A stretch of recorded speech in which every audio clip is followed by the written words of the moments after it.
বন্ধুগণ, আবার আমি চলে আসলাম তোমাদের সামনে এই সবুজ এবং গাছপালা চিরসবুজের রাস্তায়।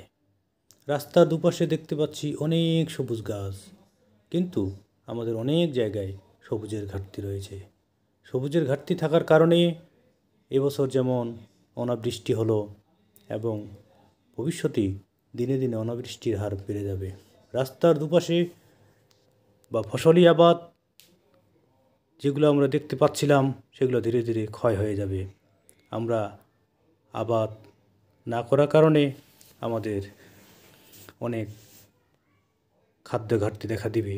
তাই আমি সকলকে অনুরোধ করছি আমার এই ভিডিওর মাধ্যমে সকলেই বেশি বেশি গাছ লাগাবেন। এই 2 মাস, বৈশাখ জ্যৈষ্ঠ মাস গাছ লাগানোর উপযুক্ত সময় আপনারা অবশ্যই বাড়ির আনাচে কানাচে যেখানেই জায়গা পাবেন অবশ্যই 1টা 2টো 3টা 4টা যার যতটুকু সামর্থ্য অবশ্যই গাছ লাগাবেন। গাছ নিজে লাগাবেন, নিজেকে বাঁচাবেন, তার সাথে সাথে আপনার আশেপাশে পরিবেশকেও বাঁচাবেন এবং দেশকে বাঁচাবেন, সাথে পৃথিবীকেও। ফলে একটি সুন্দর ধরিত্রী উপহার দিতে পারবেন। আমার এই ভিডিও ভালো লাগলে লাইক, কমেন্ট এবং শেয়ার করবেন। ধন্যবাদ।